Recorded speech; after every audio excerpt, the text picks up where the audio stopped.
Well, that was abrupt. Welcome, everyone. This is Neuropa. How's it going? I'm doing fine. How are you, Andreas? Was that the deep bass or was that the train ride? That was a train ride in the I jungle. liked it. I like I that. managed train to get it make these like steam kind of inspired sounds. You know, AI is finicky with what it wants to interpret, but it can work. There's that we talked about the Three Caballeros at some point. I don't know if you were there for that, but in the Three Caballeros, there's this great train ride where they're like, "Have you been to Bahia, Donald? Have you been to Bahia? No, we must go to Bahia, Donald." And they get on this freaking train in a pop-up book, and they just go through the jungle on these square wheels. It's so good. Oh, it's one of my favorite things that ever happened. I feel like I was there. You know what I mean? Like this is what it's actually like to go through the jungle. Like I remember seeing this as a kid, not understanding that, and then I've actually gone through the rainforest on trains in Peru, and it's what this is what it's like. It feels just like this is happening to you, and you're about to take a train, you don't know, whoa, train through the jungle. You know what I mean? Nice. Yeah. And then we get to Bahia, Donald. Cool. So how you been? Well, still alive. Like the other Austrian. Yeah, that's the news this week. Everyone's talking about the CIA files my that God. reveal that he made it to South America. I mean, what a completely Right. ludicrous thing to assert, right? Without Right. any proof. What a completely insane idea. Excuse me. I'm just drinking water. Anyway, I also wanted to show you guys this really quickly. AI model creates instant Tom and Jerry episodes from text. I was seeing this because you've been making these cool Dragon Ball Z looking frames. That's super epic. You got some sort of AI that's generative. I want to go through the rainforest by train. Yeah, right. Exactly. Yeah, no, well, like, you do until you have a chicken in your lap and there's a freaking goat tied up banging around the luggage compartment. It's actually, but still, it's better on the train than the bus. The bus is the scary one because the bus they're like listening into. I am in the redwood forest, by the way, just to assert the Wookiee comment, saying I'm turning into a Wookiee. It's true. I'm allowing the redwood rainforest to consume me. But yeah, I just wanted to say there is an AI model that can create instant Tom and Jerry episodes now.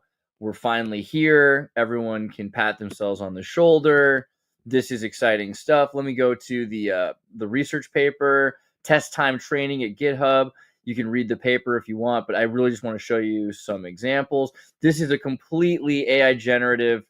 Let me pull it up there. This is completely AI generated Tom and Jerry, just with like I think just a very small amount of this is the future. Within the next year, big corporations, now that this has been done, you're going to start seeing AI generative versions of all of their IP. Yeah, I just guarantee it. All of a sudden, you're going to see the Flintstones, the Jetsons, pretty much any show from the 80s that they only had one season of. I can imagine that a lot of those catalogs are owned by Turner. So Turner's going to probably be bringing back Captain Planet, Thundercats, things like that. And yeah, Harvey Birdman, attorney at law. At this point, you'll just have infinite generative episodes. Look at this though. Look how good. It's not perfect. I won't pretend that it's perfect, but dang if it's not close. Like this is a full-on episode of Tom and Jerry going on right now. I mean, they didn't really attack each other. They seem to be working together. But here, what about? Let's see. Is this right? Is this the same one or what? No, yeah. Look, this is them. The words are a little off. These are all things that could be cleaned up. But for the first generation of generative cartoons, it's pretty good. This is pretty solid stuff.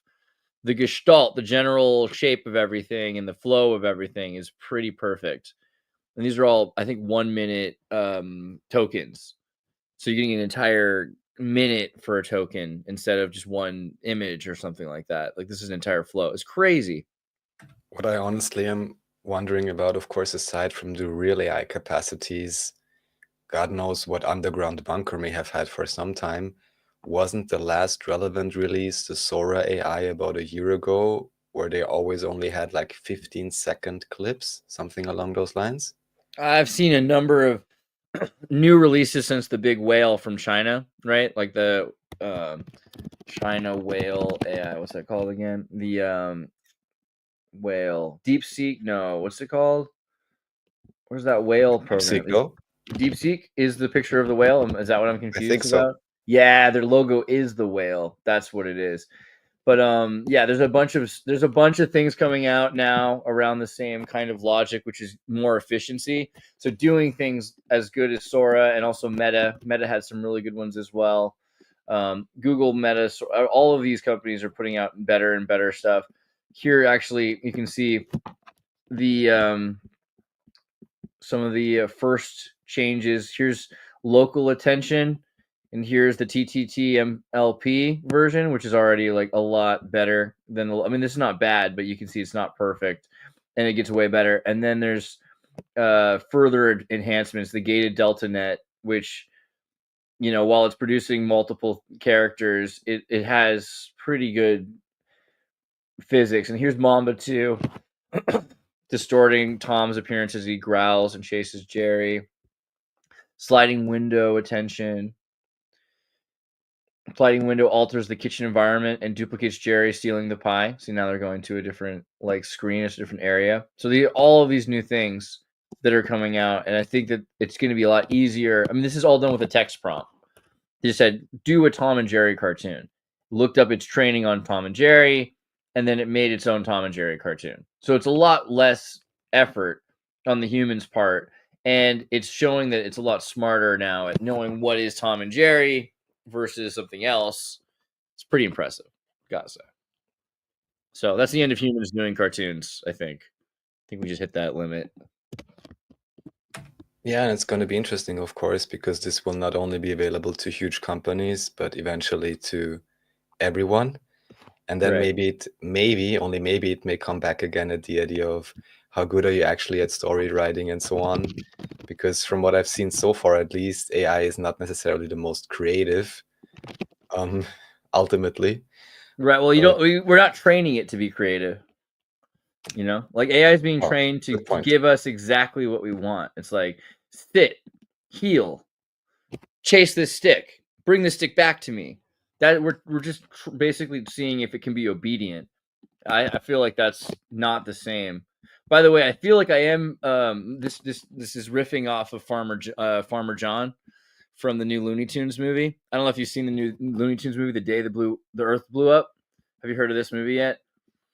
This movie just came out, and it's about Oh my these. God, no programming at all, I'm sure. It's about aliens that are invading the Earth by mind controlling people through synthetic flavoring additives put into gum products. You know what? So aside from this, which of course I'm not gonna comment on too much, the most interesting thing I recently saw was various pictures of this particular Austrian, and apparently in many pictures him seeming to change height. Now I will of Well, there's course not definitely 3 comment or 4 of them. further on this, but you know. Yeah, the doubles. There's definitely I want to doubles. Let me see. But as it also relates actually to the link list I put up, have you seen, and I haven't Alleged really doubles. seen it because, oh, interesting. There's a whole bunch of Oh, doubles. There's a lot of doubles, you know, wait, obviously. but here on the page they're saying that the dead guy is a double, of course, or Of what? course, yeah. I mean, well, That's so funny. they never found his body. All they have is a female Oh, skull in the Soviet. don't say that, Andreas. No, I mean, you can watch the American History I Channel. know. Now it's Yeah, official. I know how quickly the Overton window changes. But in terms of media and Overton window, have you seen, and I hope not, Captain America: Brave New World? just Captain America: Brave New World. No, is that the one that the guy hated America? The actor said he didn't really think of Captain America as being about America. I haven't seen it yet. Well, first of all, what I have to say, maybe it's because I don't know the IP enough, and I don't have any problem Well, with Captain any. America is about a little Jewish boy who becomes an Aryan by taking synthetic drugs originally, right? Also, I gotta be careful about what I say now, but anyways, whatever I understand about the IP, and even here you can see it, when did his skin turn black? I was quite confused by this, to be honest, when I started Oh well, I mean, I think they have looking maybe it's at like it. isn't there like I don't know the reason. Maybe there's a reason. Maybe he's a new Captain America? Is he? I haven't seen the movie. Does anybody I know? guess. Is it just a complete remake or reboot, or is it that this is because in the Green Lantern there are multiple Green Lanterns, right? Like there's different police officers that can have the Green Lantern ring. So of course there is I think John Stewart is the Black Green Lantern. He's great. I think also Miles Morales as Spider-Man. There's a whole thing behind that makes sense. But yeah, originally a lot of these characters were not just about white people, they're specifically about Jewish people. So Superman obviously is Jewish, and by the way, happy Passover for everybody because it's coming. But there's also Captain America was a scrawny, emaciated 4F person. At very least, he had glasses, he's flat-footed, and the way we rate someone for service in America, it's A, B, C, D, E, F, and then 1, 2, 3, 4. And so 4F is the worst, least likely to be drafted, least likely to be used in the military position. And wouldn't you know it, Captain America is about a patriot. Steve Rogers is a patriot who loves America, but he can't. And there's another movie just like this, by the way. This isn't really like the time to talk about things, but if you ever seen Mr. Mr. Limpet and Captain America are the same story in a lot of ways. I mean, Mr. Limpet's about a guy who wishes he was a fish and he defeats the Nazis by becoming a limpet fish. I mean, this movie in a lot of ways is basically Captain America because he's this guy with glasses who's flat-footed, he'll never be drafted. But then instead what ends up happening in Captain America is he takes some weird new chemicals made by the DuPont Chemical Company or Lex Luthor Corps or something like that, right? And whatever these chemicals end up helping him defeat the eugenics. I mean, it's not exactly outside of eugenics, but it's a different strand because with the eugenics argument that the Germans were having in World War II, that there was something to good breeding and good parenting, and that you would eventually have better kids if you were better parents, and the more healthy your generation was, the more healthy the next generation could be. This is a kind of eugenics argument. In America, we had similarly done that. People have been genociding and sterilizing the Basques in California.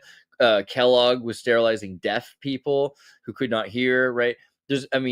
A lot of people were being their genes were being targeted in the early 20th century, and they were being radiated and sterilized. So we did have those problems too, but we also had this idea that drugs, better living through chemistry was actually the slogan for the DuPont Chemical Company.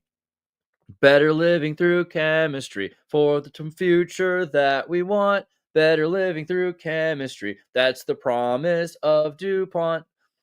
Straight up. So this idea that you could they didn't really look at it like genes, but it was that you could take a pill and you could become a god, right? That was an American, maybe even Bernays. I don't know if he necessarily had to do with this, but I would imagine it makes sense. This idea that we can make you more yourself as a corporation than you ever could. All it will take is this little product, the smallest product we can come up with, right? Is a pill. And so I think there's something to that with Captain America. But I don't know if anyone's seen the movie and knows when Captain America went black. So Might know. two things Grok. I'm about gonna this. ask Grok. Yes. So one thing that recently crossed my mind, you hear about all these conflicts and wars, and they always make this accounting who killed or murdered or exterminated or whatever, how many people of the other side in that war because they were fighting. It doesn't matter. Let's say, I don't know, America is fighting Japan or whatever, which example to use, which is not too politically charged. However, and now you're back. What they then always say is, oh, this nation's people killed so and so many of that nation's people. But what they never do actually is make a list of how many individuals, in a sense, because it's always a matter of semantics. When do you say someone is killed or murdered or whatever? But they rarely, if ever, really say, well, this country sent so and so many people, and this and that many people of them, well, they just said they were heroes in combat, but they never say whatever, America sent so and so many fighters, and this and that many were murdered, in a sense, at least by proxy, by their own government or by their own officers, by being sent into perilous situations. So, but that's just an aside. So about Brave New World, what's it called? Captain America: Brave New So World. yeah, apparently in the comic version, Steve Rogers was the original, Captain America, the white Captain America. And he's stripped of his super soldier serum by a villain called Nail, causing him to rapidly age and lose his strength. And he chooses Sam Wilson, his longtime friend and ally, to take up the shield. Right. And in the MCU, after Steve Rogers decides to retire and live out his life in the past at the end of the Avengers, so he takes a 20 and back program, right, where he travels back in time to be young again to retire. He chooses his friend Sam Wilson, who has moral integrity, to take up after the Falcon and the Winter Soldiers. So it's a shift. It's a different character. I have zero problems with there being like there can, because I think this is the best way to do it, is that you say we're not going to just remove the original Steve Rogers Captain America. Like that's what happened in the 40s. And maybe we have time warps and there's multiple dimensions and things like that. But this is a thing that happened in a world, in a reality, in a timeline. And then from there, you can say, well, we can't really, create what we want to create. Like if I want to make a lesbian transgendered Captain America, this is America. I should be able to do that. And he should have a best friend who's a furry and like they should be into My Little Pony. Like that is a dimension that can exist. If there's a dimension where we're all lobsters, then surely there's a transgendered Captain America dimension. And I'm fine with that. But it has to be in a way that doesn't destroy the original. Well, I'd be fine with any story. Maybe I just didn't really like the main actors there The because I guy's a was dick. Everyone says that this guy, the guy who plays the new Captain America, is a dick, and he okay. hates. He's not into America, which is whatever. But it's like when you're an American who hates in America, it's tedious. Everyone's tired of that. It's like it's the most spoiled rich kid thing to be like, my dad is America, and my dad's bad. It's like, get over it, bro. So anyhow, to me, he kind of looked like Will Smith's, how do you, I don't want to say the word, but some type of relationship, but only picking up half of the good looks genes or whatever. And maybe this is just the way Europeans are programmed in terms of how this, I mean, there's many great dark-skinned American actors, I think. But anyways, the ones I saw in this movie, from what I've seen, I was like, I'm not really interested at all. To be perfectly honest, it didn't seem appealing or interesting at all. However, what I did pick up, speaking of overtone windows and things you may or may not be allowed to freely talk about without being censored. So I'll just read from the plot line here. This is AI summary to my query, what I wanted to look at. In Captain America: Brave New World, there is a cell phone flashing incident as a pivotal plot point. It occurs during a summit at the White House where President Thaddeus Ross is discussing a treaty related to the newly discovered metal adamantium.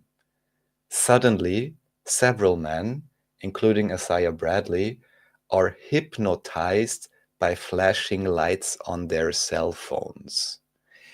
And I'm not sure if you've seen the related documentation. I'm not sure if we're even allowed to say the word here, but all I can tell you is I've seen footage of, like, not exactly night vision, but some variant of that, where it appears as if it may well happen that when using cell phones without the users actively noticing it, they may actually be flashing some sort of lights. I haven't independently verified that, as I have with other things, like the whole Bluetooth story I'm not going to recount right now. But I just find it amazing that most likely this would be more or less a banned topic. But of course, at the very same time, they bring out a blockbuster movie with exactly that plot line. And the title So Brave New World, it's like straight up the Brave New World. It's like Aldous Huxley. Why would you use that title to not mean something about that, right? yeah, So that movie's eerily about a related. caste system that lives in a sort of prison state utopia, and then there's people. Is this mandatory reading in the US? Because I think it's in I don't know Austria, at if least it's for higher education mandatory, but or something like you that. ought to have to read it. I feel like I don't know if everyone in America's. I think we have a hard time forcing people to read books. Like in America, basically, it's what it is. But everyone should read Aldous Huxley's Brave New World. Roger Ebert's .com says, like its prequel television series Falcon the Winter Soldier, the newest MCU film Captain America Brave New World hopes to explain why a black man would want to represent a country that has so rarely protected people who look like him. From the beginning, Sam Wilson, now Captain America, trusts the sanctity of the U.S. government. But why does Wilson want to be a part of the system? Why does he grin and bear it in the face of people that so clearly despise him? And representation alone, really the balm for the broken country? To fully approach these questions, MCU would need to do something about it. It's not radical. Instead, the series wants normalcy, even to be everything for everybody. And this misbegotten desire brings down Wilson and makes this latest installation in cinema's longest running soap opera its most out of touch yet. So I don't know what that means yet exactly. Kind of crazy. Yeah, I'll stick with out of touch. So yeah, if you like, we can go into the links. Yeah, let me pull back up here a bit. Neuropa. Here you guys go. So this is the godlike power. Go to commency.at so you can find the links. They're in the description below. And yeah, here's some of the Dragon by the Ball Z way, I imagery. recently noticed, because I hardly ever use mobile for these things, apparently now on YouTube mobile app, by default, you don't even see not even the first line of the description, which of course is highly relevant if you want to relay any information to viewers in the description. So kindly everyone, if you just open that, then very first thing is the links to the links, just so everyone Links knows. to the links. And they're at commency.at. That's how you find your way to the log here, and you can find our episode links right there. So, all right, first subject, worldly, the new conspiracy unlocked. And we talked a little bit about Captain America, but we'll bring it up again. Let's just pull up the pages to go through. $47 billion cult, all the way to Adam Neumann. Okay, so new conspiracy unlocked. Should we listen to this with audio? And this we can listen to. It's just 2 minutes. I think it's a fun observation. If it's true. I'd like to remind you that the off topic, but what do the dolphins know? I'd like to remind you that the government told us that the aliens are living in the ocean, and they also told us it's illegal to try and interact with a wild dolphin. And I mean interact in any way, shape, form, or fashion. Don't try and talk to it. Don't try and elicit a response from it. Don't feed it. Don't touch it. No, nothing. Don't even look at that bitch. Now, they say this is to protect dolphins and humans alike, and I'll buy that because they're wild animals, okay? But why can't I even try to speak to it? Why can't I even just try to elicit out of it? I don't know how dolphins sound. The fuck, they don't understand me and I don't understand them, right? Right? It is a felony to even attempt this behavior. There's even a snitch line for it. Dolphins are too smart. They are self-aware. They have shown signs of empathy because they'll help out other creatures, including human beings. They can communicate amongst themselves in a language that we don't understand at all. It's the clicks and you know what I'm saying, those high-pitched noises. Some African tribes, some of them use clicks. of them our ears can't even pick up on. They are the second smartest creature on Earth behind us. Do they have a conscience? They live in an environment that we haven't explored 80% of. We don't know 80% of what's down there in that ocean, but you know who does? Dolphins. And we are not allowed to talk to them. I'd like to know why that's a felony.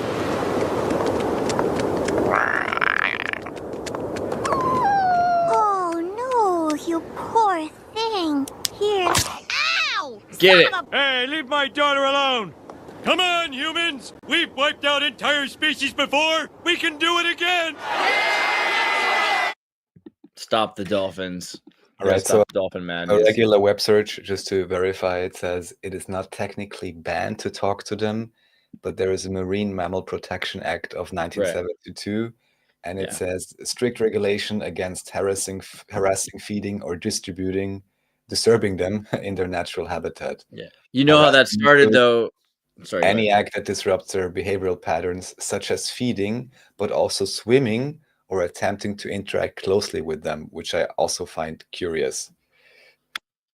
They got in trouble because they were stealing orcas.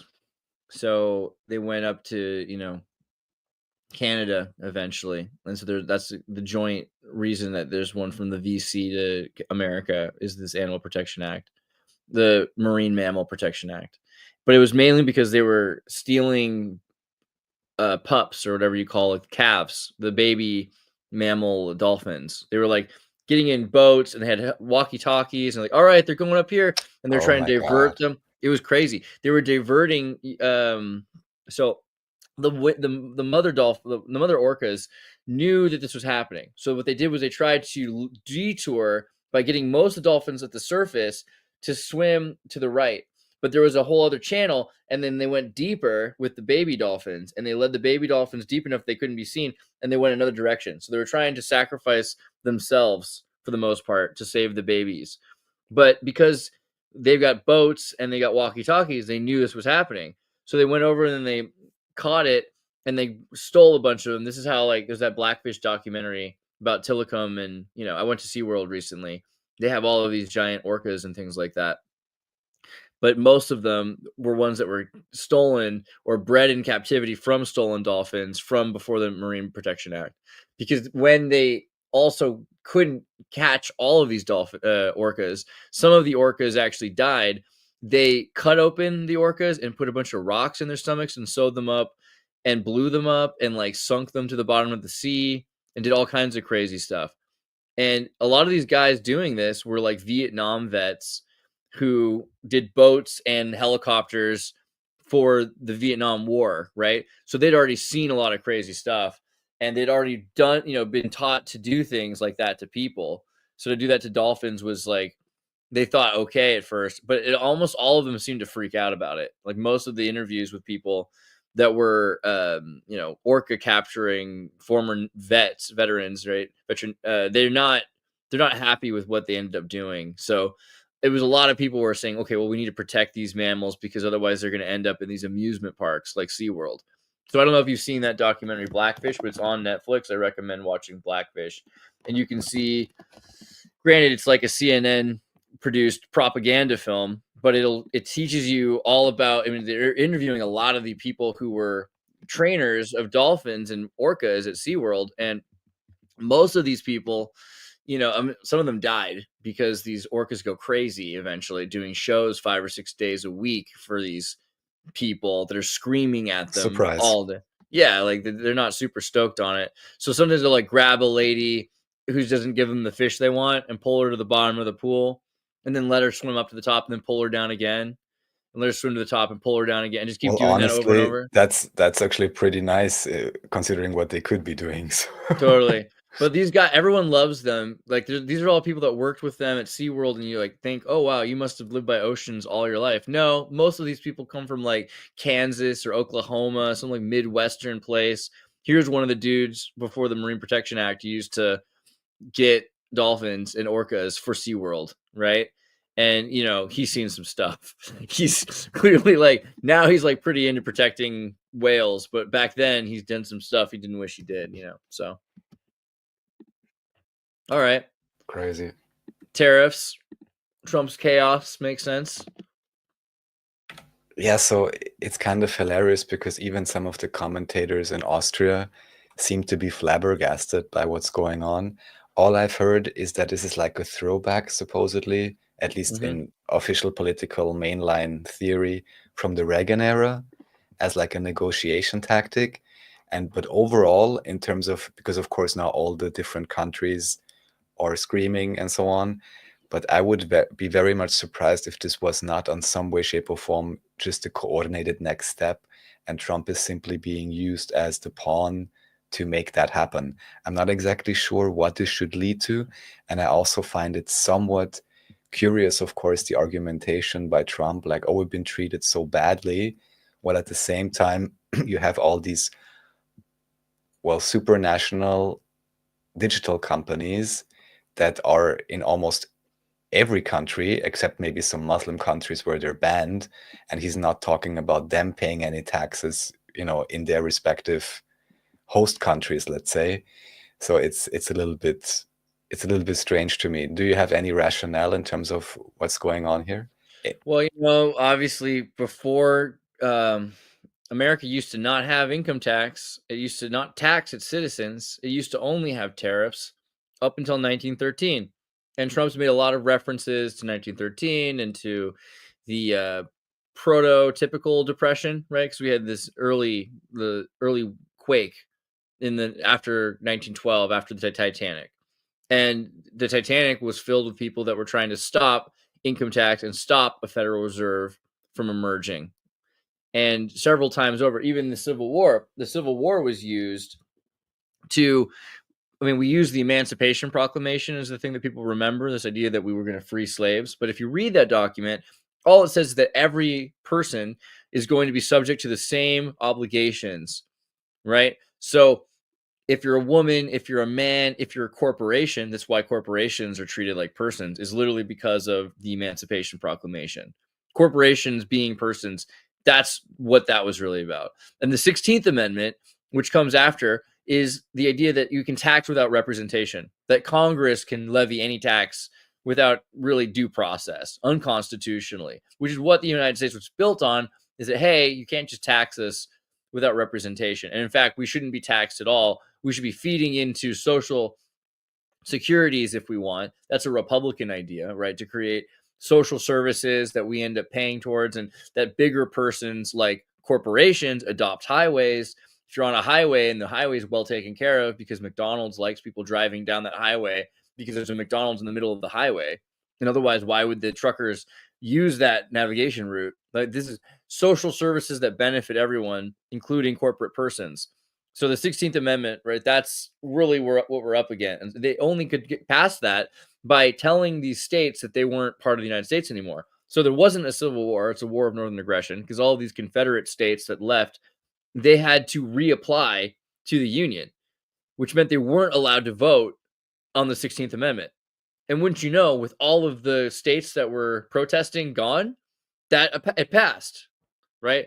So we have to get back to common sense trading, and this is something that's not making trade illegal. It's levying a tax. That's always been, there's like 3 laws that really exist. There's piracy and property, and arguably taxation, right? Because piracy is something that internationally everyone acknowledges. It has to do with property. If you're saying that in the world individuals can own property, because it's an anarchy, not everything's owned by one king, right? You can be in the ocean, you have your boat and I have my boat. That's property. And if someone from one citizenship goes to another citizenship and takes it, that's trespassing, and that's piracy, right? So those are that's why we use those ideas when we talk about downloading files, because instead of making laws against downloading files, they just point and say, this is very much like piracy of property, because that's something that every nation state has already agreed on, right? And so the next one is tax. And so tax is something that's either been expected, that you pay into a social contract, a tax, or that you are part of some sort of a republic that works against tax, which is what the United States used to be. So if the United States is going to be the United States, which it looks like our plan is, detach from Europe, from NATO and Gladio, and be part of BRICS, then the first thing we're going to need to do is figure out how to exist without just taxing our citizens. And you don't just tax citizens for your money. Obviously, the United States has all sorts of sources of income. They own corporations, they own mines, they own property. There's other ways to make money than property tax and income tax and sales tax. But those taxes, they need to be replaced with something. And tariffs, so taxes do exist to limit the wealth of the individual citizen. If you take half of the money away from them at all times, they can't become sovereign enough to own their own property. They can never compete with the government-sponsored companies. And it's bigger than that, because if you could own your own property, then you could have your own right. Like, I could drink beer on my property without an ID, or my kids could drink beer or something like that. God forbid, like, I could make my own decisions in my own house, right? So if you're living in an apartment and there's all these rules to the way you live, then all of a sudden you don't have the same rights as somebody who has an estate. Because on an estate, this is why people have signs on their estates that say trespassers will be shot. You probably can't get away with that in an apartment in California. But if someone comes across your property and breaks your rules, it's your property. It's like your own domain. So they're trying to limit the amount of people that have their own domains. And that's a major reason why taxes exist. So if we want to encourage Americans to have their own domains, we need to stop taxes. But then how can we do that with tariffs? And so again, tariffs aren't necessarily designed to accumulate and accrue as much money as people think they are. I mean, clearly they're being used to negotiate with these other states. And a big part of that will also be to keep other states from having more power over the United States, or vice versa, right? This is why we have this 126% tariff war with China. This is the war, right? This is the war that everyone expected, that everyone's been talking about. And this is the best freaking case scenario for a war, because it could have been a violent war and now it's going to be a trade policy war. So I don't know. It seems like an okay thing. I mean, from that point of view, sure, but I just find it interesting because everyone worldwide is so upset, and yeah, because we're going to stop taxes. It won't be, if America doesn't do income tax. I mean, that's the thing we're going to hope for. If we can get, and it's really sad because this is April. well, It should be in the next 3 days. You should just ban I want to all hope. income tax. Yeah, I want to hope for it, but I want to see like real relevant benefits for the American people, at least, and no new wars and violent conflicts and Well, we used to unnecessary pay. suppression. The United States offered education, had a military, had roads, had bridges, had trains, all this stuff. There were old folks' homes, orphanages, foundries, right, for foundlings, etc. All of this before we had taxes, before we had income tax, all working off of tariffs. So it can be done. We can return to that system. I think that's kind of the plan. But we also have to remember that like the wealth disparity was pretty significant in the 19th century. And there were Carnegies and Stanfords, but not a lot of them. There's a few people that owned everything, and most people owned very little. But you had, it still was better than it is now because people own their own stores. People had their own boutiques. People had family businesses. And I think that's what they're looking at. And they're saying, well, if everyone can generate their own wealth, then we'll probably make it. We need some amount of organic economy. I mean, that sounds like a radical idea. Just to inspire people to make some money. All right, the truth is the bitter truth that everybody hates. So let's see. We somehow, oh yeah, this is where we are. So pause, please, and go back 5 seconds, and then just put on the CC. Should be good enough, or we can listen to it for half a minute. All right, well, let's listen to it because it's in English. Might as well. And take note of the numbers. They can do anything to you once you're coming into the country. And that's what they want the rest of the world to understand and stay away from American shores. That's it. That's what they're trying to tell them right there. Normal rights that we enjoy in the United States to unreasonable search and No, seizure. there's no rights here. There's no are rights. softened in that context.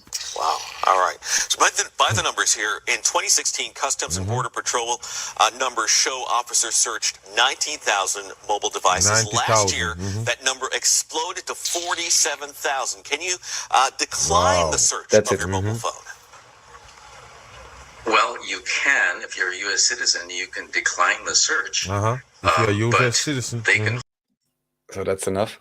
All right. So why was I pulling this up? So number one, as they also point out there, this actually has been a long-standing order or regulation from what I remember even many years ago when I went to the US, because I'm not sure what I would have had to do. Showed them I have 10,000 grand on me or something, but they were like, where are you going? I'm like, I'm meeting this friend. How did you meet him? I was like, well, online, this and that. Where are you staying? And then they literally had me go, from the first border immigration officer to go like to a back room. And they literally they were like checking my phone. I'm not sure what they were looking for.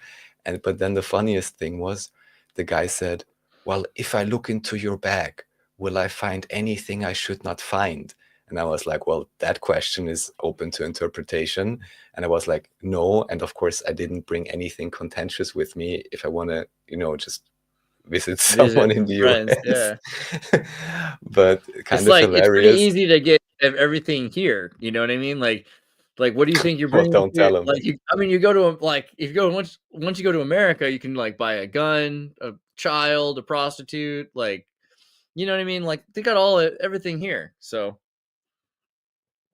But also, of course, hilarious because I mean, not, that I would be so patriotic or whatever, but generally Austria would have a worldwide standing of being either irrelevant or somewhat neutral, not all too important country, but westernized and so on.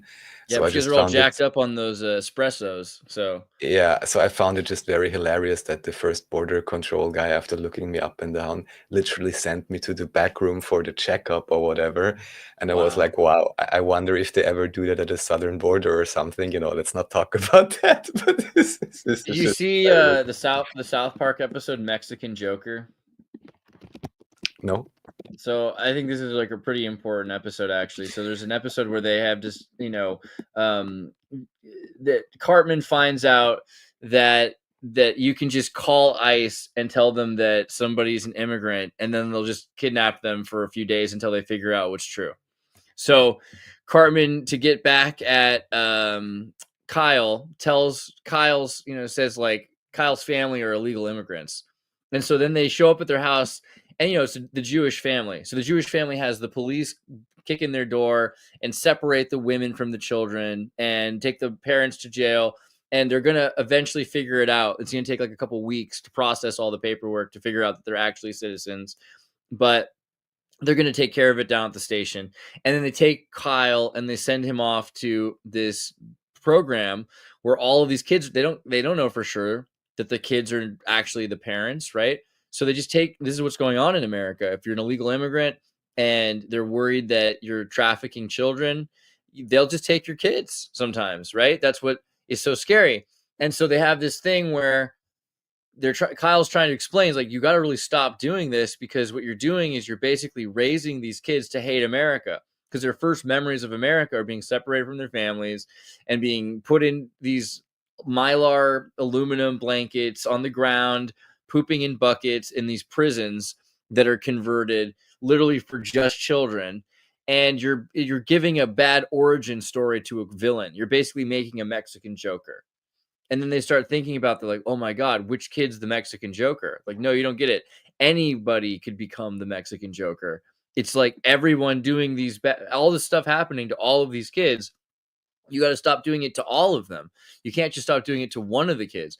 And he's like, oh my God, it's like every kid's going to be a Mexican Joker, right? Yes. So what I did want to get at with what you have just shown, number one, of course, there appears to be a scare going on right now in terms of traveling. So like strange things being reported to happen supposedly.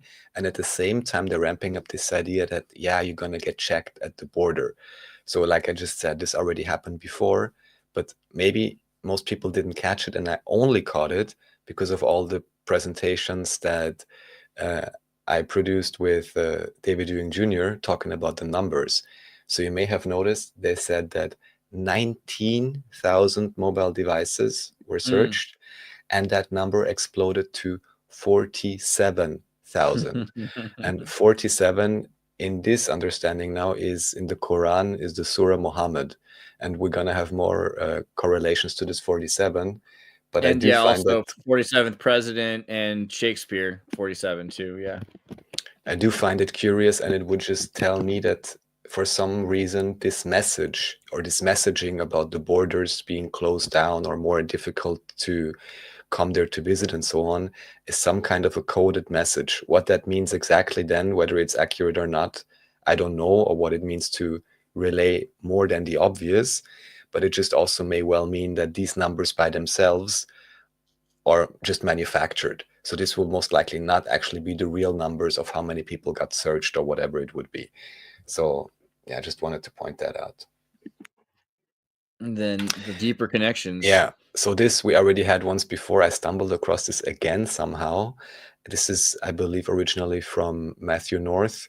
Anyone who hasn't seen this yet, well, just take a look and make up your own mind. These interesting background connections between these guys and the company called the Disinformation Company, literally. Yes.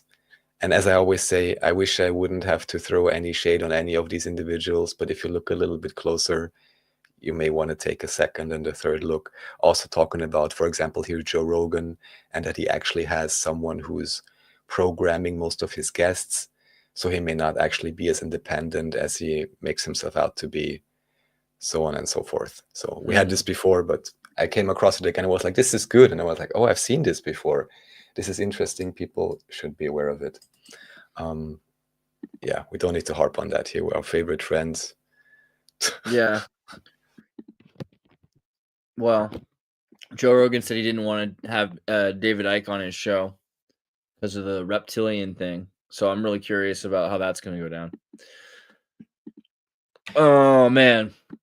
Netflix. Okay, so anyway, let me just try to translate this page into English here.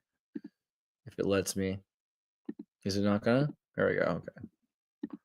Austria announces 19.3 million for Syria. Trump wants to call Putin massive weather capers in Greece. Yeah, blah, blah, whatever. But right now in Austria, there's a new government.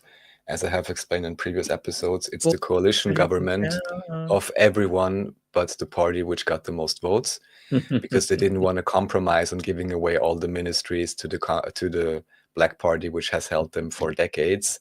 Yeah, that'd be giving in to democracy, and you just can't have that in Austria. You know?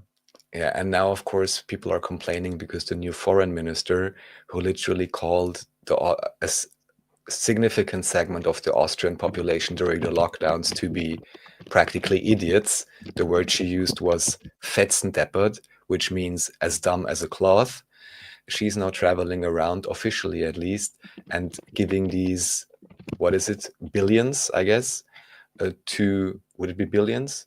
Million, billion, whatever. 19.3 million euros for Syria. I saw that, but is it just millions? Yeah. Let's see.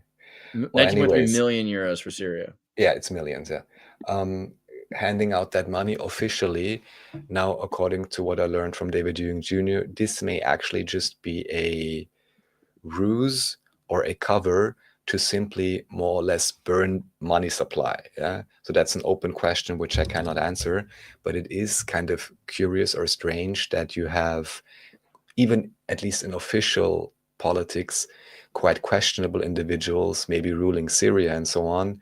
You have the most woke social justice warrior government in Austria, and whilst cutting the pensions for minimum level pensioners in Austria, they officially go around spending millions and millions for different countries. So I find it interesting. And of course, again, here the coding with the 19. So again, I wonder what's really going on there. And really, everyone take note if you have these kind of numbers, because strangely enough, they never round it up to 20 if it's a 19. And many other times they're not as exact with the numbers, but with the 19, they just love the 19, which just again means some sort of coding. What it means exactly, unfortunately, I cannot say. Interesting. Okay, and here's our best buddy. Yes, so exactly. the German, not the Austrian, but the German John Stewart, the Austrian John Stewart. And here, this is even quite recent from last week. Here, why I'm bringing this up is, so we spoke previously about René Benko, who turned out to be this real estate magnate in Austria, supposedly starting from just one loft, let's say, and then expanding so greatly, and everyone was buying in. He was friends with all the politicians. He hosted his own galas where all the most important industrialist politicians and everybody was there. Eventually even bought the Chrysler building, managed to pump up his evaluation by basically raising the rents on the buildings, like it was even shopping malls and things like that, raising them up very high, then getting new valuations from the real estate assessors. And because he put up the rents, he could blow up his valuation. And this is a game he just repeatedly kept playing until, of course, the shopping malls and whoever else couldn't afford to pay that high rent anymore, things like that. So pretty amazing. I wonder what type of background connections he had to pull all of that off, and who benefited ultimately. But certainly it was not the people. But for a long time, of course, he was heralded as one of the greatest, amazing businessmen in Austria, which is hilarious. And it does kind of relate to the next thing. So this is just an in-between, just to let everyone know, the European Union now, I guess, is launching this fact-checking network. Don't you know it? I think they only have 18 members so far from what I see, not 19. But yeah, so much for, godlike power. You have it all written here. There is even, of course, the Austrian public broadcaster ORF is part of it. You have the main important German broadcasters. So public service media are already the most trusted source of news in more than 90% of European countries. In today's landscape, collaboration is essential for us to uphold the values of accuracy, impartiality, and truth for everyone, said Derek Bowler, head of social, I wanted to read social engineering, but it says social news gathering at Eurovision News. So these guys can't be helped. I'm not sure what to say. And the next thing actually relates to the real, how do you pull off a real estate scam so huge that this guy, it's unbelievable. I have to say, the Israeli guy. Is this the Israeli guy who did the? Yeah, I think he's Israeli. So this blows my mind because I just brought this up the other day. Basically, we were talking on APM about like psychology and people who own property or come from families and things like that, and how it would affect you to be raised in a kibbutz. And here's the dude who was raised in a kibbutz, which is why I think he created this We Share company, because he just kind of is basically kibbutzing for office kids. It's like an alternative to college. Like you just take your money and have a bunch of dorms that you can all run around from each other's dorms from one to the other and have a shared cooler. And Google kind of tried this. They sold this idea for their businesses as well. But sorry, you were going to explain. Yeah, so I think this documentation actually is really well done. It feels like a documentary movie. It's fun to watch. At the same time, I would put the caveat that I would put a big question mark on almost everything that's said in there, simply because they claim at some point the head of SoftBank, this Japanese guy, meets with him. Yeah, and then he literally says, "Oh, I see the sparkle in your eyes. Just make it 100 times bigger. I see the sparkle in your eyes. That's why we're investing." And also because he got too much money from the Saudis or something. Mm-hmm. But still, quite a few aspects in that story sound to me like, cool story, bro. I wonder if that's really how it went down, or if that's really the whole story, or if not, at least they are together in some type of business association or whatever else that they would even consider making such kind of deals, or whatever other things happen in the background. Because I really want to see the high level investor that's investing on something after 5 minutes, even though his entire banking committee tells him that the base numbers aren't looking right at all. What's the name of the guy? The Japanese guy. This guy. So I think I can easily see this being true. I mean, like your company gets bigger and bigger and bigger the more you evaluate. And these are all people that grew up looking at Enron and seeing how that works. And here was their chance to make this thing have this huge valuation and then to sell all the shares in it. Right. So it didn't work out properly because they were hoping to get it even bigger. But it was not just SoftBank. It's, the entire idea was also he kept selling it like Steve Jobs. Like it's this cult thing that's going to be so big. And it's bigger than anything because it's Apple for real estate. And real estate is one of the best bubbles you can get into, because if there's cities that are on some sort of a technological upswing, then that's when you get into real estate. And they probably knew it wasn't going to last forever. I mean, I think it was 2008 or whatever that really fucked WeShare. Hold on. No, I think it was a little bit later. WeWork. And actually, funnily enough, in many, many years ago, maybe in, I don't even know, 2011 or whatever, I was in one of their offices maybe somewhere in Silicon Valley or something like this. And of course, back then people were like, "Oh, wow, this is like the great thing," and so on. I, of course, had no clue. Also, I don't know how many offices they had. But then many years later, don't you know, another scam. Although even back then, the startup culture apparently was rallying around a few, angelic figures who were handing out the money or whatever. So the thing to do was to like attend their parties and connect and this and that. As I said, the dorm rooms without college. So let me just run you through it though, because it is 2008. So in May 2008, Israeli Adam Neumann and American Miguel McKelvey established Green Desk, an eco-friendly co-working space in Brooklyn. This is how it started in 2008 during the 2008 Occupy period. In 2010, Neumann and McKelvey sold the business and founded WeWork, renting their first location in South, how do you say Soho? What's the again? South of Houston Street in Manhattan, which opened in April 2011. Manhattan real estate, Joel Schreiber purchased a 33% share in the company for $15 million. This is a British guy, Joel Schreiber, who's involved with Waterbridge Capital. And once you get into like some of his other success, you'll see why. PepsiCo, though, that's when PepsiCo gets involved. And so in 2011, PepsiCo is also the same PepsiCo that got Obama elected, right? So it's a lobbying group is really what PepsiCo is. And they force this to succeed. By 2013, they have 350 startups, including Fidocracy and Hack Hands. So they're all the right people in New York were renting at their place. Take seed money, buy property, do nothing.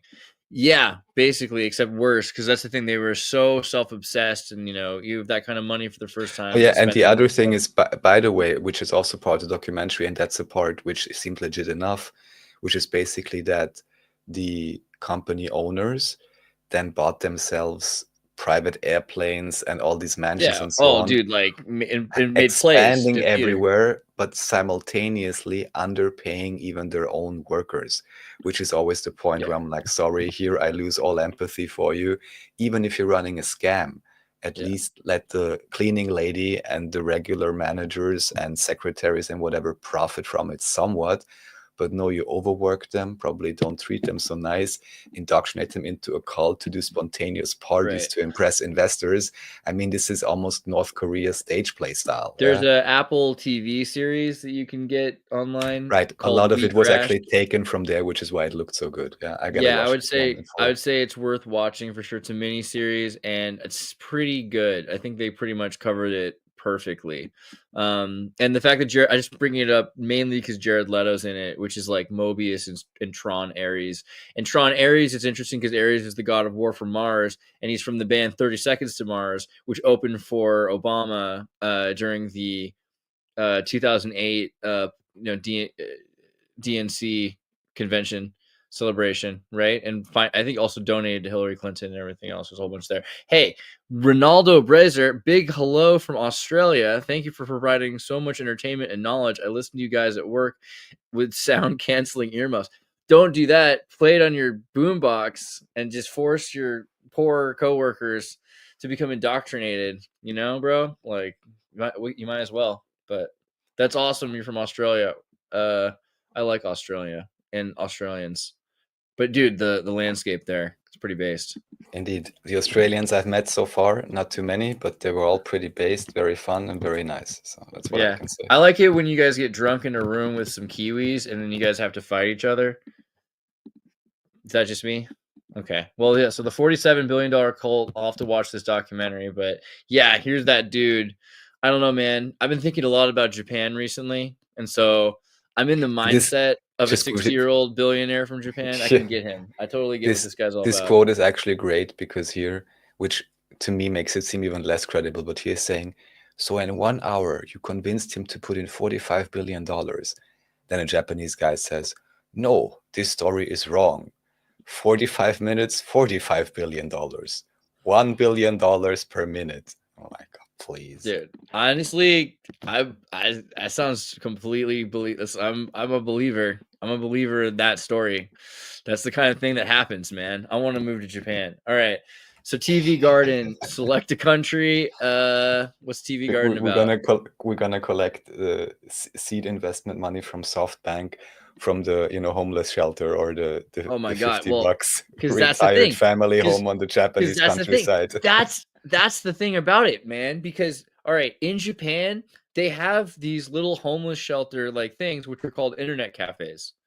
You go into an internet cafe and it's like $7, and they ask you, do you need a bed? And like, so you get a computer in a bed, and that way you can sleep in this place, but make it look like to your family and to everyone you've dishonored that you're looking for a job, right? You got this internet cafe because you're looking for a job, even though you're probably just watching anime movies, and they have manga like that you can read, manga you can read, and then they have free noodles and free ice cream, soft serve, endless supply of soda, all the soda you could drink.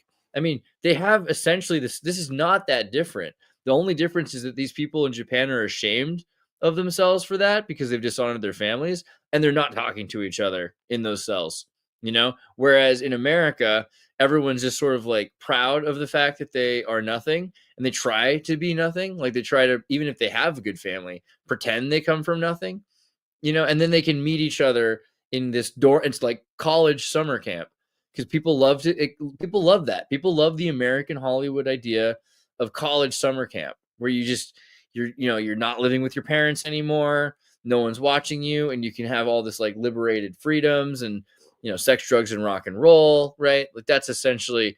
So I think this guy saw that. He's like, if we could take what we're doing in Japan, super efficient, that makes it possible for people to literally be homeless, right? Because if you're getting paid enough to work at your job that you can spend like $5 to $7 a night to sleep in an internet cafe, why are you getting a $5,000 or $6,000 or $7,000 a month apartment in the middle of Tokyo? This isn't the same as, this is a place where there's 7,000 people living per square kilometer. So all of a sudden they have solutions for that. But yeah, that's why I think he thought WeWork would be worth that kind of money.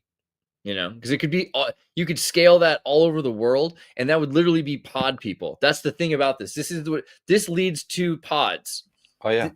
This is literally why it's crazy that we crash, because if it weren't for the fact that guy screwed it up for the rest of them, they would be using that to Klaus Schmidt, everybody. They'd be selling bugs there, right?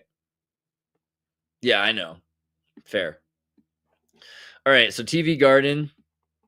So this is something that I randomly found check out Slovakia. on social Apparently, media. Slovakia has the best agreements for media in the world. So, for instance, if you're watching Netflix with a VPN in Slovakia, you have 8,900 titles of really good movies, from America, because it's cheaper for them to stream them there. So always set your VPN to Slovakia, unless you want series, because they have It's Always Sunny in Philadelphia in the United Kingdom. But yeah, is that what this is for? What's this for? Yes. So here, I don't necessarily recommend anyone to watch TV channels, at your own risk, just like with social media. However, it is quite fascinating to just scroll over and click on different countries and check out different channels. Wow. Sometimes they even have some like small time channels. Even for Austria, they have a few channels. Watching Slovakian television. This is great. Even for Austria, they have a few channels which I have never heard of before. And you can tell by the production quality, of course, how much funding each of them gets. And some time ago, I'd heard, don't you know, in Romania, for example, they have several channels where they're praying all day. I was like, I got to check that out. And actually, it is correct that for Romania, but also in so many other countries, I literally just skipped through some countries and clicked on a few channels, and like 30% were Christian religious missionary channels. So it's pretty amazing. This is crazy, man. We're watching Austrian TV right now. Wow. Fuel TV, also another one I never heard. Gemeinde TV, this one is great because they're on YouTube. They average about 0 viewers on YouTube, but I've seen them before. So Gemeinde TV would be like local TV or county TV or something This is like great. What a practical thing we found. Look at the one eye and everything. Wow. Yeah. My gosh. Based. All right. Okay. So that was worldly stuff, and now we're gonna go. And the best thing, by the way, on that, what can happen is check out some African channels and look for the music, because some of them have really good music, So. Okay, we'll go to Nigeria or Benin. Where's Benin? Sierra Leone also maybe good music. Let's do Benin. Okay. You can tell Eden TV most likely is a Christian channel. Okay. Oh, the music though is good right now. Yeah. Oh yeah, we can't hear it. You can't hear it, but I'm happy. Yeah. So guys, if you want to have some cool music, you can see things you've never seen. And also, it kind of, what's also really cool is if you just check the headlines, because it really shows you that, for lack of a better term, we are already living in a new world order. I mean, maybe we got to check out some Muslim channels. Maybe they show something else, or Muslim Oh my countries. god, dude. But overall, you can really This tell, video even if it's a news channel, you can see they talk about the same stuff everywhere all the time. So the same tropes, the same ideas are being pushed to the entirety of the population, of course. always only localized into their language and with a bit of local coloration and commentary. But it's really, really streamlined. And I think this helps to kind of grasp that concept. If you didn't know, or if you just want to verify for it for yourself, that's a simple way to do it and quite convenient. Dude, I'm gonna watch more African TV now. Yeah, this is Yeah, bookmark like that. I'm saying. Sounds great. Okay, so we're gonna go nuclear. On nuclear, we're gonna start here, and then there we're gonna go Tommy Rogers, and then we just open a few of these sections here for us to cycle through. Okay, so the first one here is Galen Windsor from Tommy Rogers' channel 2. Yeah, so anyone who hasn't seen you're really Galen dumb. Windsor yet, check him out and make up your own mind. This is the guy who was literally swimming in a nuclear cooling reactor for a lot of the time, a And he became plutonium-based a reactor, Batman villain. Just and kidding. then regularly eating plutonium in front of classrooms until he was banned from doing so, in an effort to show that there's something not exactly true about the scale that's being purported about nuclear energy. And actually, again, from the little bit we can glean about the story, it may well be that nuclear power, how should I say, is just very different from what officially we're being told in terms of how dangerous it is, in terms of what it actually is, even in terms of how it may relate to certain old world buildings, today's so-called mosques or churches with the water basins on the bottom. I always like to say my speculation, pure speculation, is that there are some type of low voltage or whatever nuclear type power plants simply related to heating and boiling water, which supposedly also relates to the Quran and to King Solomon. So that's something to be investigated further. However, the main point here, everyone really check this out. If you don't know about nuclear, check out Galen Windsor. He's like the, how should I say, D1 guy to listen to. But then the next thing, which is something about the nuclear weapons. Again, this is read by Redline Aviator, reading the works of Miles Mathis. And really, the Miles Mathis stuff, maybe we have to do like an extended Rumble stream at some point to be able to talk about all of these things. But he seems to be having written so many interesting papers about so many topics. And just here, for example, you can see these individuals do not seem to be too afraid of the supposed nuclear blast. It's also strange that they're filming against the sun, and supposedly people attending there were kind of told not to really talk about what they're witnessing. And then what you have is, in comparison, what happened to Hiroshima, for example, and then just look at the patterning in terms of what was destroyed, considering much of the city actually was still based on wooden construction. And just you have some calculations here in that reading, but you can then consider for yourself whether you could not achieve what we would believe to be a nuclear bomb devastation to simply have been extensive firebombing, especially considering that many of the pilots and people flying don't even necessarily need to know what they're doing. They are bombing Japan for years and years. They just follow the squad leader, they drop the bombs, they turn around, and that's it. So something to look at, and many, many red flags, which may confirm some suspicions, if you had any, about what nuclear energy and also nuclear weaponry truly is. Radioactive Fox. Yeah, I was trying to find the some kind of footage of it, but maybe if you can look at like Fukushima nuclear forest, foliage, leaves. So one of the things that they've noticed in Fukushima is that you can go into the forest and leaves are still on the ground that are like for the last 4 to 6 years or something like that. They don't have the same bacteria and microbiome that usually you have all sorts of things that would digest the stuff on the ground and it would mulch, right? But instead the leaves are lasting for way longer because nothing's the little bugs are all blasted away. And then they look at the larger animals and they're like realizing that there's not a lot of there's no mutations in the salmon. They're spawning healthfully. There's no mutations in the bigger animals. There seemed like there might have been mutations in the spiders and in some of the insects making like weird patterns and things like that, possibly. But generally, things are pretty healthy there. Voles and these other mammals are living in the homes of the humans. They like live under the metal sheets of protection, so theoretically, they're not even getting higher dosages of radiation.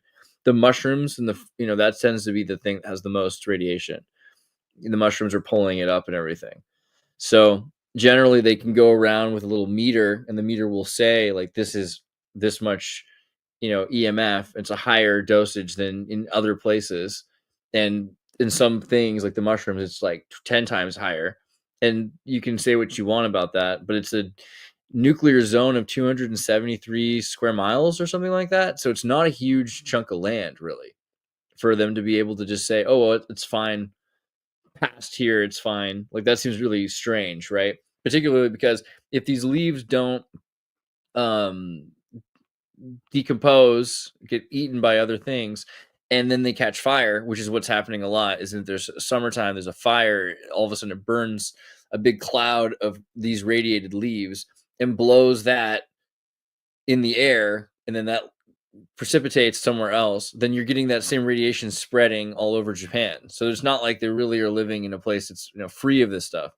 But again, the animals don't seem to be mutated, and the problem here is that the plants aren't getting eaten by bugs, right? So microscopic life that might not be good for you might be also radiated to death, and first, and more than you are likely to be damaged. So, there could be something to it. It could be something good. Yeah, similar to Chernobyl. It's like Chernobyl is one of the best places for animals right now because people don't go there to hunt them. So there's lynxes everywhere. And yeah, it's like, maybe you shouldn't kill off your gut fauna, or all the things on your skin, right? The little like bugs that live in your skin and everything. But that's essentially what it sounds like happened to the forest in Japan. Yeah. Anyways, it seems it's not exactly consistent with, general ideas and scare about radiation. So anyway, something to look at. And also I just noticed, the secret coding I have here, you see the Templar cross behind me? Oh, nice work. Oh no, it's actually X for Xirtus. Yeah. So yeah, never get it mixed up. So I'm sorry, they don't produce any other designs. What can I do? No, so yeah, so everyone can check out this nuclear idea thing here. I think it has some sound logic to it. People can make up their own minds. Yes. So since we are on the topic of godlike power, some people would say the aurora borealis is a sign from God, according to what David has shown also in the Shriner parade we looked at from 1913 last time. They literally say, oh, look here, our aurora borealis making machine, basically, and that was old technology. So David is exactly here, we have it. So David is suggesting that it may well be that you just put up certain machines in certain places and you can have a new, very attractive tourist spot created very simply, whilst at the same time pandering to religious fervor or whatever in claiming that it's a sign from God. And as always, as we know with the idea of force majeure or greater power in insurance, which I always like to bring up, as soon as you can claim something is made by God, on the one hand, you have all the religious pandering, and on the other hand, for insurance, it's great if it's a hurricane or anything like that. You can always say, oh, we're so sorry, it was a higher force, we cannot be held liable. So that's, of course, a great scam as well. Yes, you're muted, just so you know. Here, who we're talking about, or who we're looking at, who do you think this guy is? Well, here it says, but he's the former Archbishop of Vienna. And this is one of the guys who was in TV all the time because Vienna is the capital city and he's the Archbishop, so understandably. Of course, from what I remember, he didn't say a single relevant word during the lockdowns in terms of being so humanitarian or whatever. Don't think you're going to get any support from this guy. What's curious is that he took over disposition from a guy who was thrown out because of certain allegations. You can guess what type of allegations. And unfortunately, it's even sad that I can say it like that.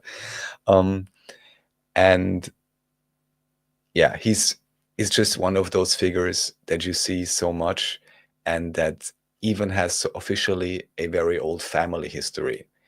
And you can see Order of the Golden Fleece, Dominican Order, here from the House of Schönborn. So I wonder, if this is, maybe it's just an actor, or maybe actually some type of remnant of an older family, which is, of course, what would predispose you to be able to ascend to this type of level. So yeah, we have many of these, I guess, even for, I don't know, do you have a unified system in America? Like that Yeah, for you have cardinals and everything. Yeah, like Archbishop of New Yeah, York or we have, something, which we have is, exactly the same thing, and it's actually, most people don't realize it, but they seem to have a lot of power still. Like maybe even in saying what goes on in each state. It makes you wonder how much power the Catholic Church has over America, actually, and governors, even like control over governors in some cases. yes, appears to be similar here. And here, yeah, remember the symbol of Earth in SG1 actually relates back, because that's the, the one-sided pyramid, right? That's a big connection. Actually, David is going to talk about this more soon, about the pyramids, and why the pyramid is on the $1 bill, and why in the Quran or the Muslim world, they don't seem to be so happy about that, so much about the New World Order. So this was sent to me by email, actually. Thank you. And it relates back to the next tab, which is Framework for Autonomous Self-Discovery. So you will be familiar with this. This is basically prompt engineering of how to make the AI talk in an interesting fashion and maybe say things that it wouldn't otherwise say, and phrase it in a way that it would not otherwise. I treat these things with caution, not saying that there's anything inherently dangerous about it, but in terms of, to me at least, especially if you know about different topics, you can still kind of tell, all right, input, trained data set, output. But still, since it got sent to me and asked to show, everyone can check out that link if they want to play around with a large language model or ChatGPT. They can try that prompt and see if maybe more interesting things come out. It basically teaches it about, I think, hermetic principles and things like that, and then to answer along those lines. Wow. Interesting. This is cool. So it's like training the AI to be more it's initiating the AI. Right? Basically, yes, basically. Omar Yeah. Al-Mukhtar. Yeah, so this is a guy who was brought up to me by David. Actually, right now I can't properly remember what it was referenced to, and I think this is going to be brought up in a later presentation. Here I just see, the Senussi movement, which of course reminds me of the Sen-Sunni movement, which we have in Dune.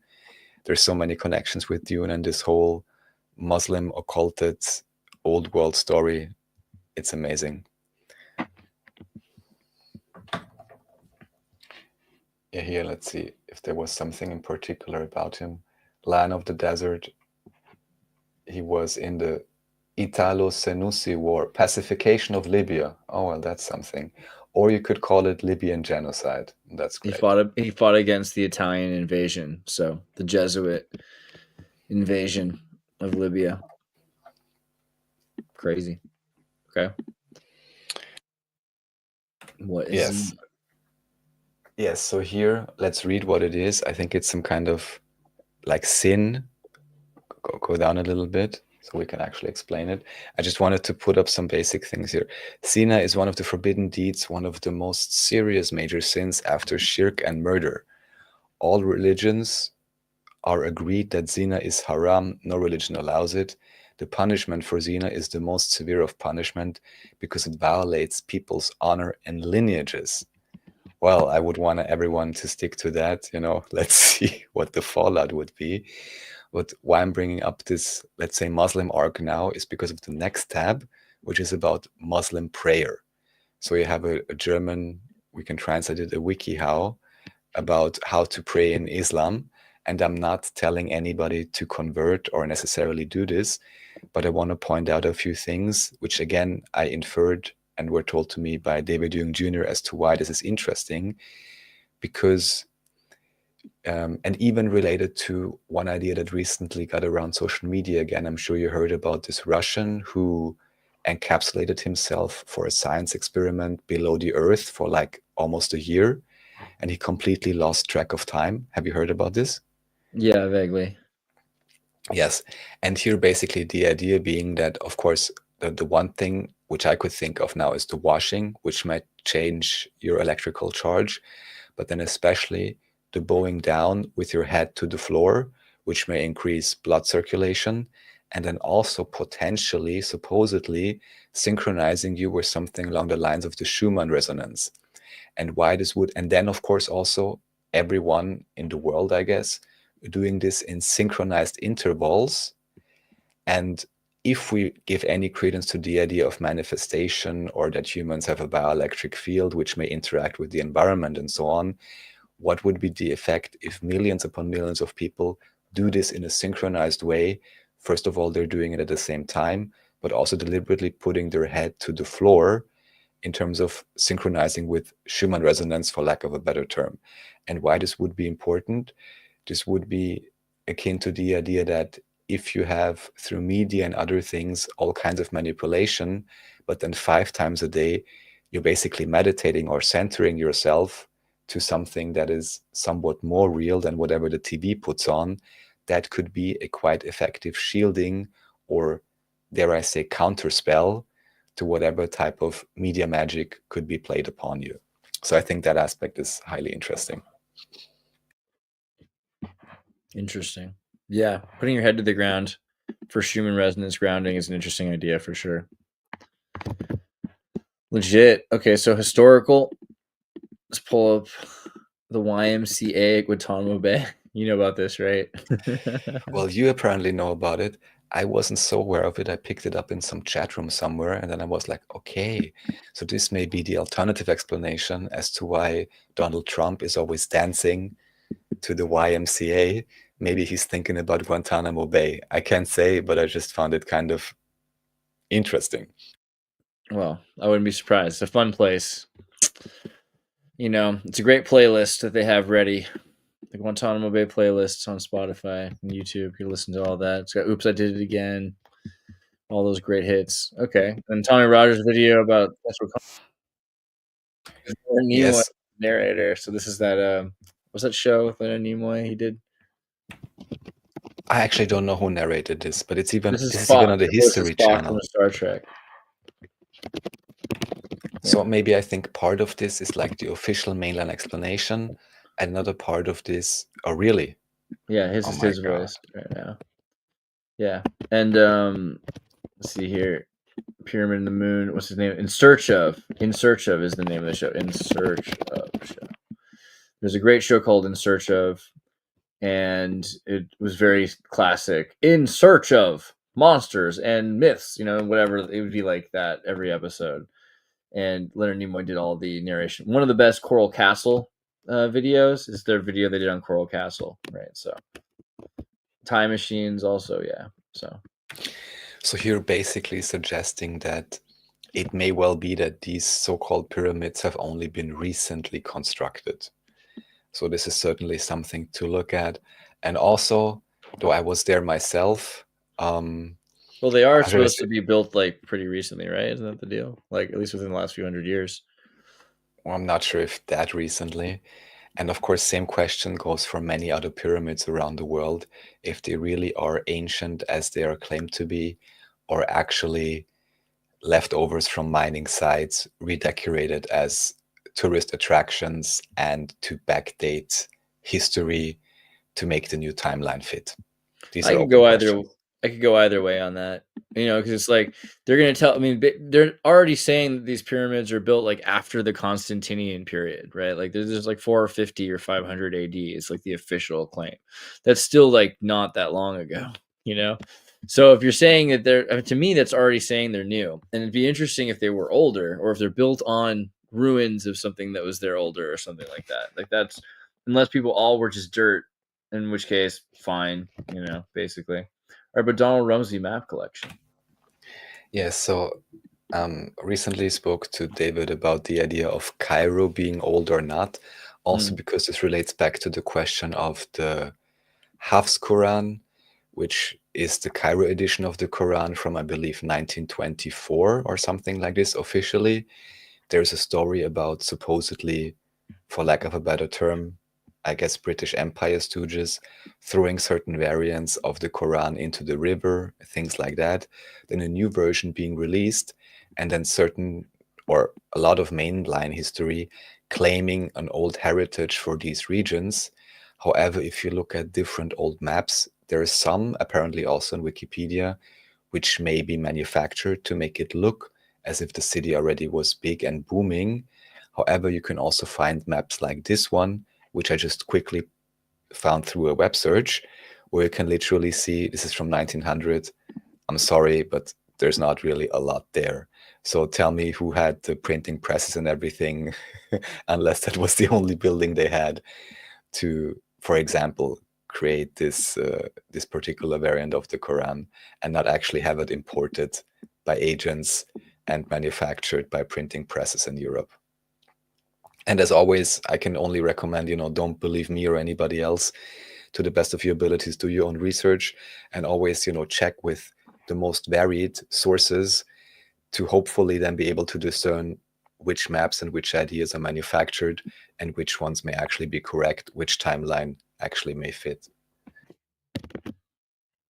And then back to Titmos. Yes. What do you know about this? Because you know about I'm sure you almost also know something about every one of these Egyptian kings. I wouldn't claim to, except for the story of Akhenaten versus Amun, right? Is there anything that rings a bell for you about Thutmose III? Oh, few things here and there. Nothing like too important. Okay, so again, I'm relaying this through the information I got from David. One thing to check out is the different obelisks and the inscriptions and what they actually say. The other thing, which I find highly interesting, especially if we consider the idea that ancient Egypt actually is not ancient, that the way they claim at least, that Thutmose could simply be a cover, let's say, in terms of the naming for, and now, take this with a bag of salt, the third relevant egalitarian revolutionary politician prophet. So you have, I don't know what Tut means in this case, but Moses would have been the Tut first. Tut is like Thoth, right? So like right. Mm-hmm. So right. Well, Moses is known king. for Moses is known for like starting the libraries, the navy, like all sorts of So all sorts of monuments, etc. Just overlaying this now, the idea would be that Moses, as we know from biblical stories, would have been the first of these egalitarian revolutionary prophet politicians. The second would have been what we generally refer to as Jesus, although I know people like to use different words, Jeshua or whatever. I'm not claiming I know what the correct one would be. And the third then would actually be the Prophet Muhammad. So this could be what Thutmose III actually relates to. That's interesting. I mean, you said so Muhammad would be Thutmose. You're saying Muhammad is Thutmose, really? Yes, because he's the third. So 1, 2, 3, basically. Okay. Well, I mean, if we're gonna, we're just basically if we're ascribing whatever Muhammad is not to, we're creating a new Muhammad, I think, by doing that. But I think it's okay. I mean, because the idea that we're saying not that exactly clear if Muhammad. we're really talking about one single individual, if we're talking about a title. To me, these are all open questions. But still, especially considering that the story with Egypt is so far off and has so many question marks, it may well be that they just repackage it as coding to actually talk about something different. I feel like Alexander the Great might go in there before Muhammad, but you never know. I mean, he definitely was trying to, more than Muhammad was, be a pharaoh already. But okay, September 11th, 1941. What happened? Charles Lindbergh. So here, of course, everyone can check this out on Wikipedia. I did a brief check, because on Wikipedia you always have, what happened on this day. And what I do find curious, especially for the period before 1900, you can click on any date on Wikipedia and it will show you on average, let's say 10 to 15 events. However, for September 11, and of course, they only put certain events there, I guess, and not every single instance where it's mentioned on Wikipedia, I assume, I don't know. But for September 11, they have about 30, I think. And why am I bringing this up? Again, because of the coding, 9/11 coding, call the emergency line, and simply the 19 Jesuit coding. So these would then be events to take a particularly close look at if anyone wants to do historical research and trying to discern what is real and what may be manufactured. This is one of the starting points I would look at. So basically for me, anything that happened on this day has extra shade on it, let's say, to be investigated and verified. I'm not sure how interesting the things are on this page. Maybe on the Wikipedia page, it's a bit more easy to read. It would be the next link. It's the next tab, yeah.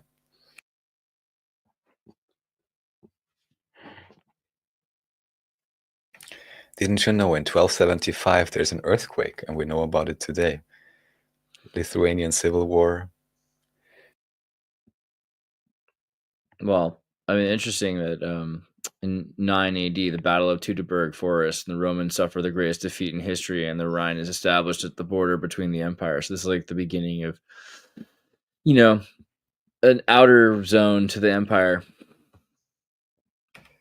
The beginning of time. Santiago, Chile is attacked by indigenous warriors in 1541. And also, I think there is some very big, supposedly Ottoman defeat. The siege of Malta. It's a bit later. Yeah. I think there's one later Malta as well. That's pretty crazy. Manhattan Island, first meeting with the indigenous people by Henry Hudson. Crazy. Charles XII of Sweden stops his march to conquer Moscow. Siege of Barcelona.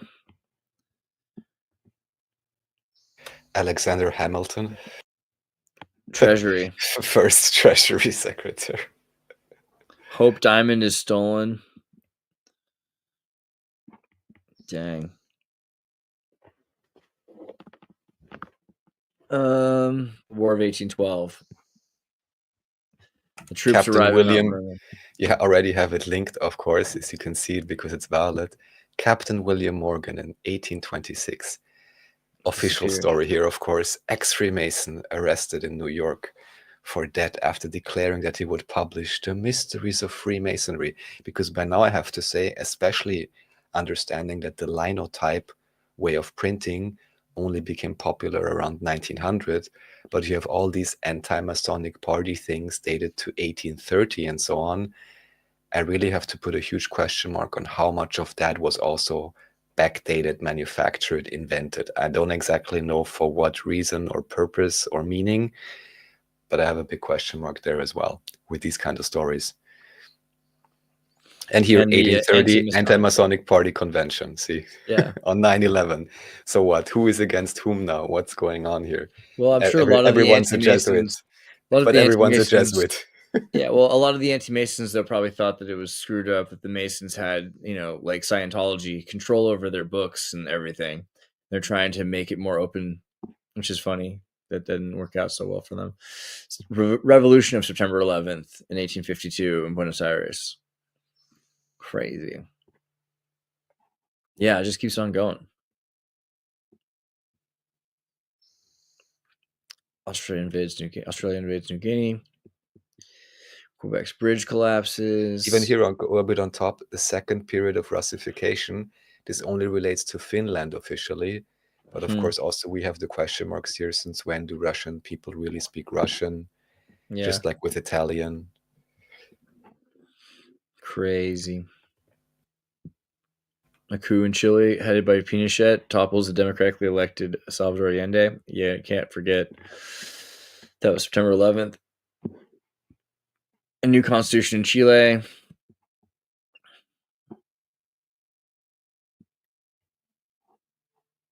The Continental Flight 2574 crashes near Eagle Lake, killing 11 passengers.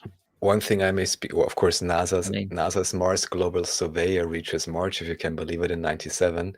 But if you scroll up just a little bit, you have one thing I can speak to just a tiny bit. 1989, Hungary announces that the East German refugees who had been housed in temporary camps were free to leave for West Germany. Of course, there was a big buildup here, and according to any mainland documentaries I could find and any testimony which appears legit enough, it seems that there wasn't ever really a direct order to now open the borders or not, but like the command structure kind of broke down. But if you look more closely into it, and also according to certain quote-unquote whistleblowers, also, of course, the fall of the Berlin Wall was not a random incident, but had quite some buildup and was known to occur. I'm even wondering, but yeah, right, because it was not on 9/11, it was on 11/9, I think, right? Well, you guys do things backwards. You guys put your dates. But am I right?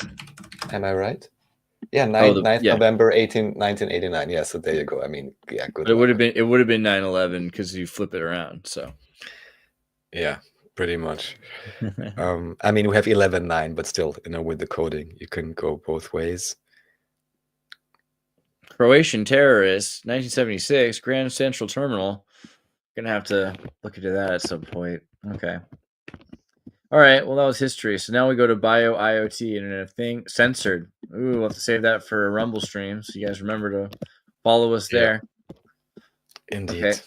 Lisa Maria Kellermeyer.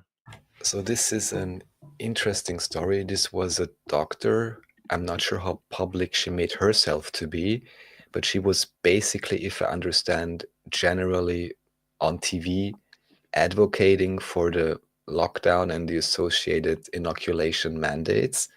And very recently, there was a legal proceeding against a man who apparently wrote to her and to many other public figures his grievances, let's say, with their statements. And what is interesting is that apparently for 1.5 years until the legal proceeding now, this was basically dealt with as some sort of a hate crime, even though, I guess maybe in America too, but in Austria, you already have laws in place against slandering, against releasing private information. And then, of course, you have different levels of escalation in terms of how public you are, in terms of what you're allowed to say. In Germany, you even have something called Majestätsbeleidigung, which is the slandering of a majesty, which basically means that politicians and so on have special protection. They don't have that in Austria. They still had this legal proceeding, and what turned out, at least according to the evil right-wing reports which I listened to on that particular case, it appears as if the texts he sent were actually quite well written, let's say. They were quite topical. I haven't read them myself, so I can't say that for 100% sure. But because this woman then, maybe she had mental issues or something like that, but in any ways, she as a doctor was committing, self-elimination. And then it was basically dealt in a way as if this guy could have, could have pushed her further towards that or something like this. But on most of mainstream media, it was like, oh, don't you see these evil, crazy anti-lockdown people, they bring people to the brink and all of that. But now he was actually let go free because it seems that maybe he wasn't actually as aggressive or evil or something as he was portrayed to be in the media. Shocker. For 1.5 years. So yeah, that's interesting. And the other interesting things I'd like to talk about, some of which we briefly touched upon with the flashing cell phone lights and so on, we'll talk about another time. And also, the question of mRNA and related things, and the N word, which I won't say here, but it's not the one that you're thinking of. Nietzsche? Okay. Exactly. All right. Jeranism. Oh yeah, here. So I don't want to repeatedly come back to it, but since the saga is ongoing, just a brief update. This is from a channel I had not really seen before. Can you scroll down a bit so we see the name? It's Jaren struggles to answer questions from Feed Your Mind. Feed Your Mind. So here, and this is a good image which you put there right now. Now you're switching pages again. My bad. That's because you told me you liked it. I had to screw it all up. It's okay. Wait, where is it? There we go. Cool. Yes. So this is interesting to me also because of the popularity of snow globes just as a toy or as a thing. Here the question is, if you align a light in a particular way, could it be that you can see a reflection of that light in particular places? And this would also give credence to the idea that maybe what we perceive as a supposed sun, where it is generally assumed it is one singular object 93 million miles, I believe, away from the Earth, according to the official NASA model, whether what we see actually behaves a bit differently and maybe some sort of apparent light in the sky rather than an actual physicalized singular object, the way NASA portrays it. And what you have in this video is this guy simply asking a particular question about that to Geronism. Suddenly you have an OBS logo on. I don't see you anymore, but it's okay. Weird. It looks really funny. Anyways, and yeah, now you're back. And Jaron not being able to answer that question, I don't even want to harp on it, but anyways, anyone who's interested in this, they can check out these different theories, because I've heard that from other creators already, that what we may see in the sky doesn't perfectly align. So basically, if you try to triangulate the sun from different locations around the known surface area, for lack of a better term, and everyone would tell the exact angle as to where they see the apparent sun, then supposedly this does not actually match up to a singular object. So then we have to ask the question, is it really a singular object, or are there multiple apparent objects in the sky, which everyone locally, of course, for them it is their sun, their light in the sky, but is it actually one singular object that's so many million miles away? Big question mark. Yeah, I like this model too, so people should play with that more. Feed your mind. Okay, Mechanical Realm, documentary by Vika Draziv. Yes, this is something I stumbled across recently. This is mainly about the so-called Antikythera mechanism, which is supposedly this old mechanism which I guess can supposedly correctly predict different lights in the sky and so on. Although I'll have to say, in this documentary, they reference themselves to the Bible, which of course to me is a medieval history book, of course written by and for very particular target groups. And also they reference ancient Greece quite a bit, which to me also by now I would not claim really does exist in the way that is portrayed by mainstream media. So with these caveats, it's something interesting to look at again in terms of attempting to explain certain things that we can observe in terms of cosmology and what model may actually fit more or may fit less. I would even be wary of, proclaiming or sticking to any model, but I think it's relevant to look at the different possibilities and ideas that are presented and then really try to piece together which aspects of which model actually most accurately give an idea about what's really happening. Because from what I understand in the official mainline models, there's just too many discrepancies and too many issues. Maybe one day we'll figure out more about this and have an actual concerted common effort in investigation of truth and understanding and models of reality, rather than fighting over pet peeve models or whatever type of hidden interests that may be associated with billions upon billions of dollars that hinge upon belief in a particular model.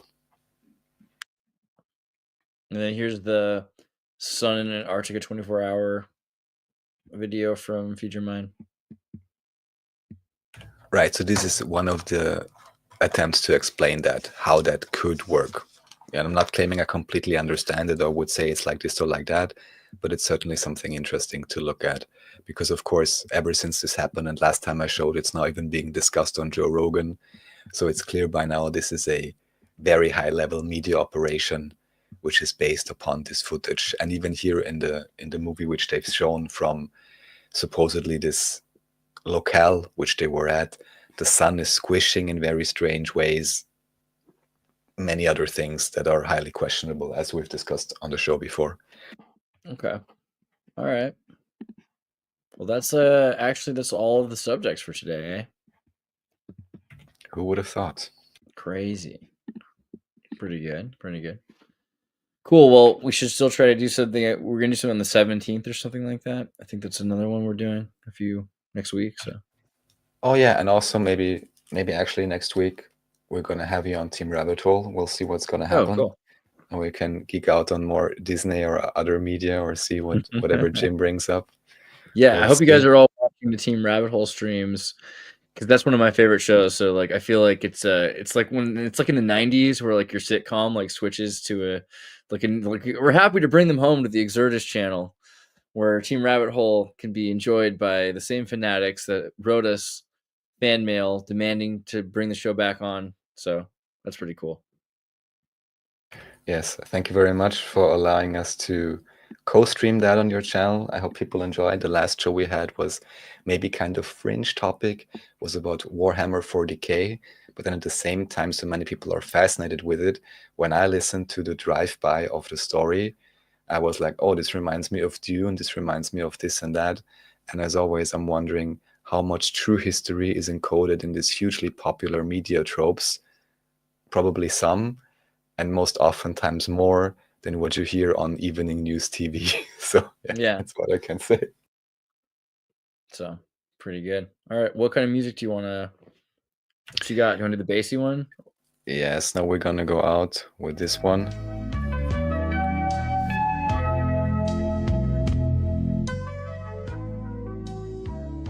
If you like the show, sorry. yes, I didn't. If you like the show, kindly support the stream, support Xirtus. All the links are below, and the links to the links are below as well. And catch you all next time. Thank you so much.